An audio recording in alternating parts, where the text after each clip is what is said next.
Hello, my name is Holly Ann Hernig, and today I am going to talk to you about the Adlerian theory of counseling.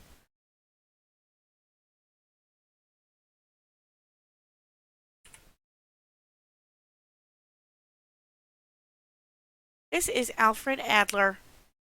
He was born in 1870 and he died in 1937.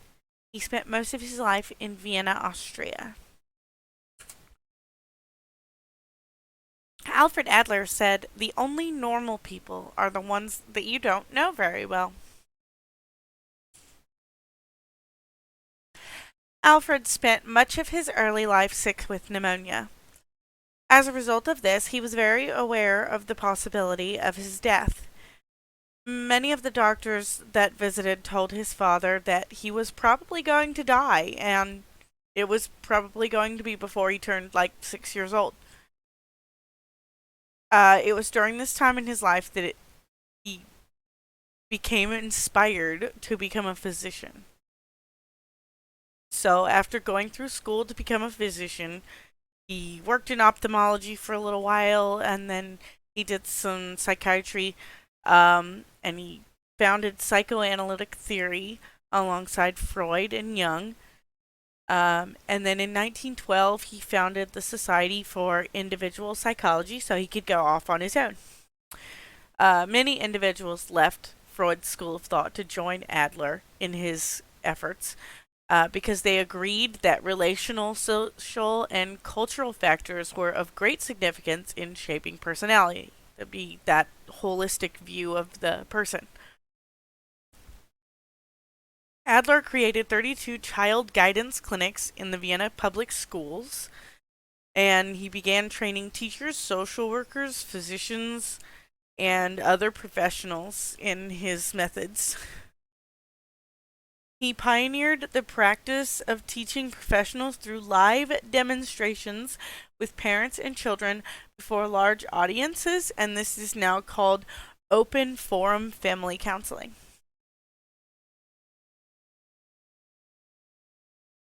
Adler created individual psychology because he believed that Freud was too narrow in his emphasis on biological and instinctual determination. So, all of that talk about how things are motivated by sexual urges, he didn't agree with that. He argued that humans are more motivated by social relatedness than by sexual urges. He also stressed the unity of personality. So we're going back to that holistic approach. Whereas Freud was had an emphasis on the id, the ego, and the superego. But Adler believed that people can be understood only as integrated and complete beings. So you can only understand a person if you can understand everything about them. Consciousness rather than unconsciousness is the focus of therapy. So, where Freud studied the unconscious mind, Adler's studying the conscious mind. And the goal of therapy is to develop the client's sense of belonging and assist in the adoption of behaviors and processes characterized by community feeling and social interests. We're going to talk about community feeling and social interests later on in the presentation. But in this instance, social interest is the central indicator of premier mental health. So, like, being mentally healthy means that you're interested in social relationships. So let's talk about the world events going on during the formation of individual humanistic Adlerian psychology. World War I is the primary world event that was going on during that time. So between 1914 and 1918, World War I was happening. Adler served in the military during the war as a medical officer. So he had first-hand experience with the war. He also had first-hand experience with that anti-Semitism that came along with the war. And I think that the war and anti-Semitism and all of this combined contributed to his emphasis on humanism and his need for people to work together. And I think this probably also influenced the idea that prejudices result in conflict. Our first key concept is going to be Adler's view of human nature. Adler believed that an approach to life or an identity is formulated within the first 6 years of life. And I don't know, I think maybe this has something to do about how you go back to when he was a child and he was sick and the doctor said he wouldn't live past 6. I don't know if that has anything to do with each other, but it's kind of a parallel there. Um, Also, his view of human nature focuses on the past as perceived in the present. So Freud kind of focused on past childhood traumas and stuff like that and how that affected the present. Adler more focuses on how the past is perceived by the individual and how that influences their current behavior. And then we did talk about how people are motivated more by social relatedness rather than social urges. And I also want to bring up inferiority feelings. So, inferiority feelings are feelings that motivate us to strive for success and completion. We are driven to overcome our sense of inferiority and to strive for increasingly higher levels of development. So I do want to point out that superiority in this case does not refer to superiority over other people. It only refers to superiority in regards to these negative, inferior feelings. So basically, it's just saying that we are pulled by this desire, this striving to be superior to our inferior feelings. And then the unique ways in which people develop a style of striving for that superiority that constitutes as that person's individuality or lifestyle. So their lifestyle is the movement from their perceived inferiority to their desired superiority.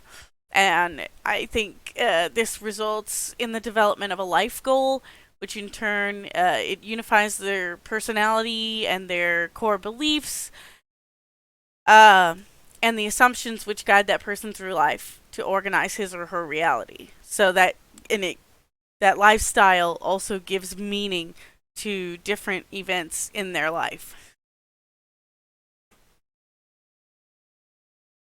To continue the human nature, behavior, according to Adler, is purposeful and goal oriented.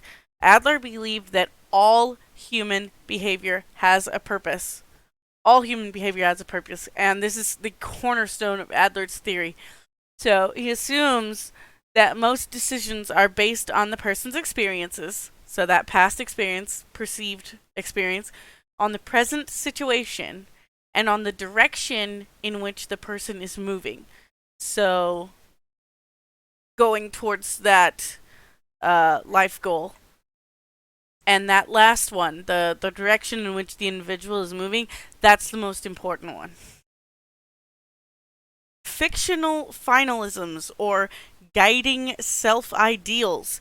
These are an imagined life goal that guides a person's behavior, or a perceived goal of perfection towards which an individual strives. Again, we're going back to that superiority. These can be expressed in a couple of ways. The way that I saw them in the book is only when I am perfect can I be secure, or only when I am important can I be accepted. I think these are kind of dangerous self-ideals, so I think maybe we're going to bring these back up with Why People Hurt. Next, we're going to talk about the subjective perception of reality. This is, we're also going to call this the phenomenological perspective. So basically, the phenomenological perspective is a subjective frame of reference uh, through which it's like a lens through which the individual perceives their world. So it is their subjective reality. This includes the individual's perceptions, their thoughts, their feelings, values, beliefs, convictions, and conclusions. According to Adler, the objective reality, so actually what's going on, is not as important as how the individual perceives that reality. So it doesn't matter what actually happened, what really matters is how the individual perceived what happened. That's what matters. Unity and patterns of personality. So, individual psychology, that's what this is all about. Adler emphasized the unity and indivisibility of the person and stressed the understanding of the whole person in the context of his or her life. So, how all dimensions of a person are interconnected components and how all these components are unified by the individual's movement toward a life goal. This is a holistic approach. That means that we cannot be understood in little parts here and there. Rather, all aspects of ourselves must be understood in relationship to socially embedded contexts of family, culture, school, and work. All of these things play a part in who we are and how we operate. This implication of this holistic view of personality is that the client is an integral part of a social system, and that has an impact on them as well. Social interest and community feeling. This is back from the beginning. I told you we were going to come back to it. So, social interest is being as concerned about others and individuals. Oh, I'm sorry. Is being as concerned about others as an individual is about oneself. I apologize for that typo. Uh, Basically, the capacity to cooperate and contribute to something bigger than oneself. So, Adler considered social interest to be innate, so you're kind of born with it. But it also must be learned, developed, and used. Community feeling embodies the feeling of being connected to all of humanity, past, present, and future, and to being involved in making the world a better place. So, this kind of encompasses an evolutionary need to belong. Okay, so here's where it gets a little bit interesting because Alfred Adler had a theory about, or not really a theory, but like an opinion about birth order. But here's the thing, it doesn't actually, it goes back to perception. So it doesn't actually matter what order the children are born in, it matters how the children perceive their birth order. So if a child is acts older than the rest of them, that might be the oldest child. It's a little confusing, but we're going to get through it together.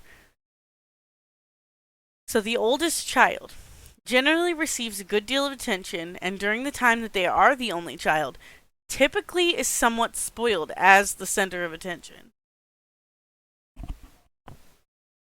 They tend to be dependable and hardworking, and they strive to keep ahead.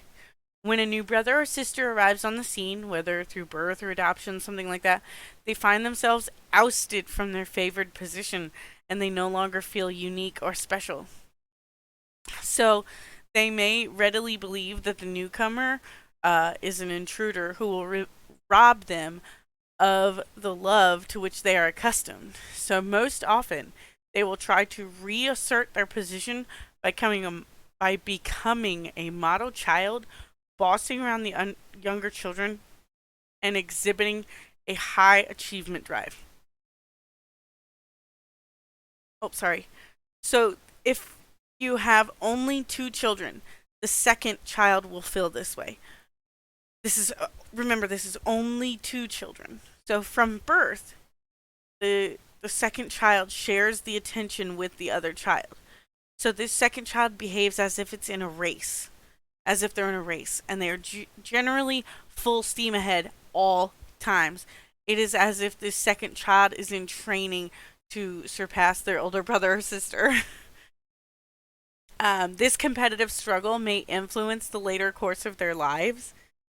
The second child will develop a knack for finding out the elder child's weak points and will proceed to win praise from parents and teachers by achieving successes where the elder sibling has failed. And if one sibling is talented in a given area, the other strives for recognition by developing other abilities. So, like, if the first child is really good at math, the second child might be really good at, like, music or something, so that they're still getting that praise. The secondborn is often opposite of the firstborn. They're usually like polar opposites. The middle child. My younger brother and sister often say that they have middle child syndrome, and I'm assuming that this is what they're talking about. Middle child often feels squeezed out. They may become convinced of the unfairness of life and feel cheated.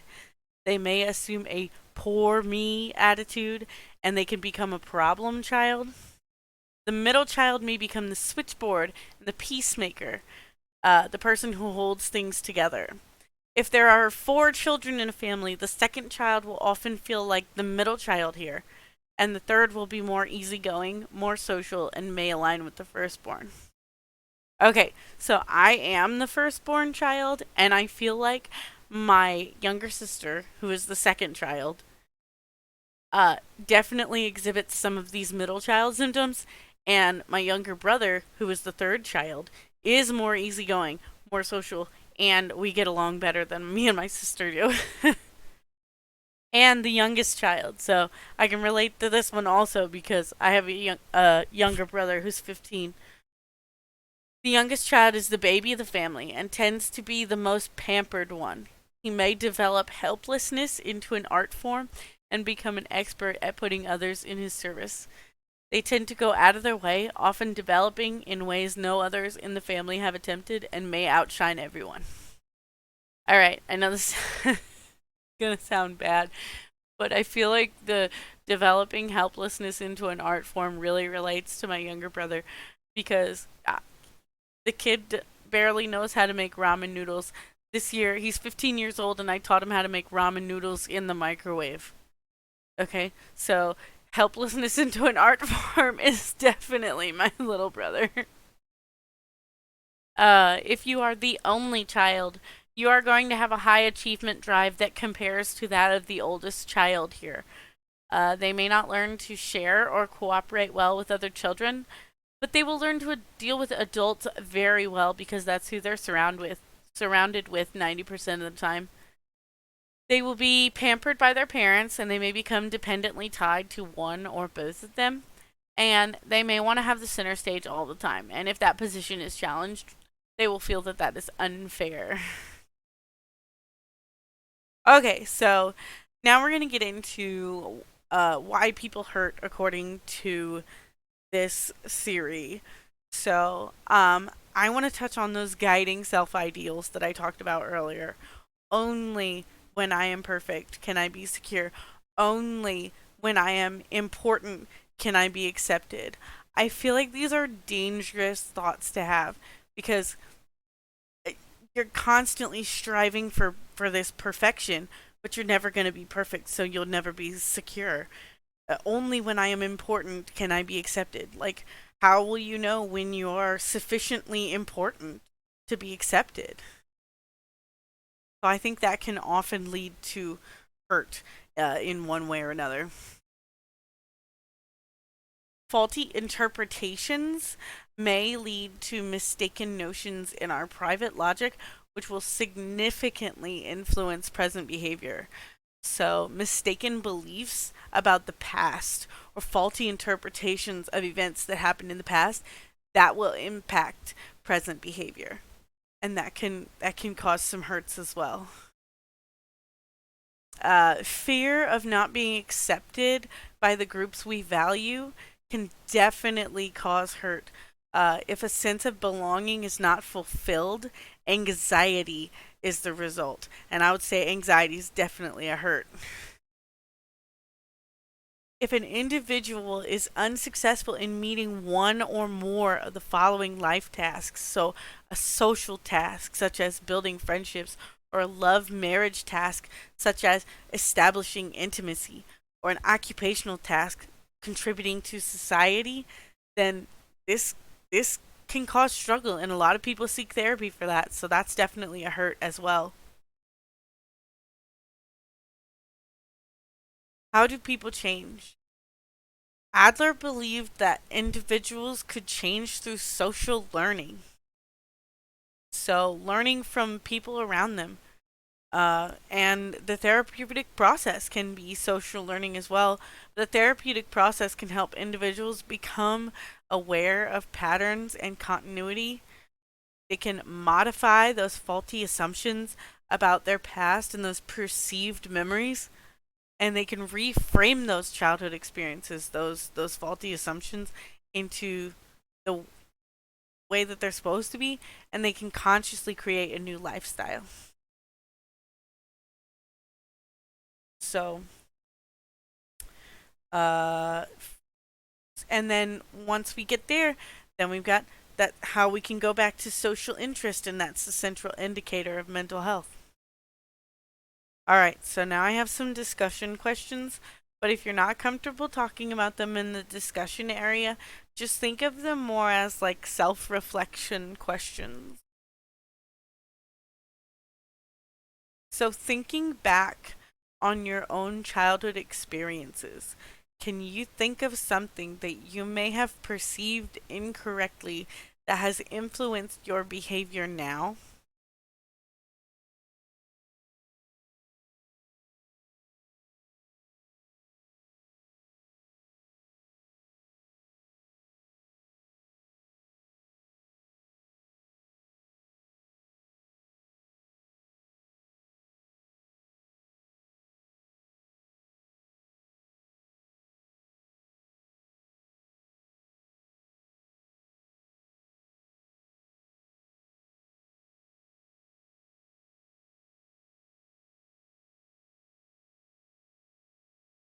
What are some fictional finalisms or guiding self ideals that may be guiding some aspects of your life?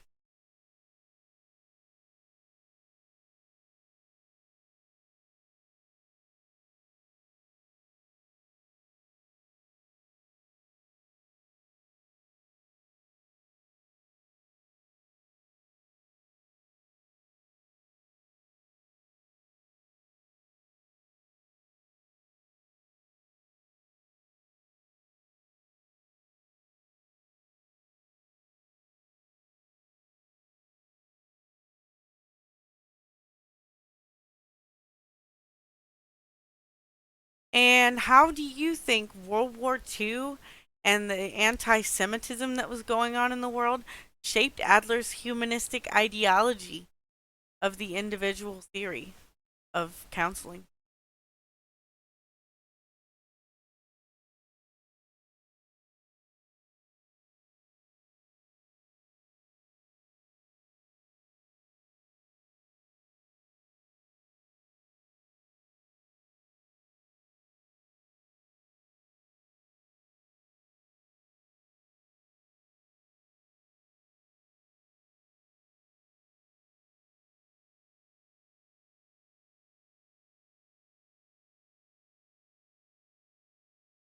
Okay, so I hope that this presentation was very informative for you.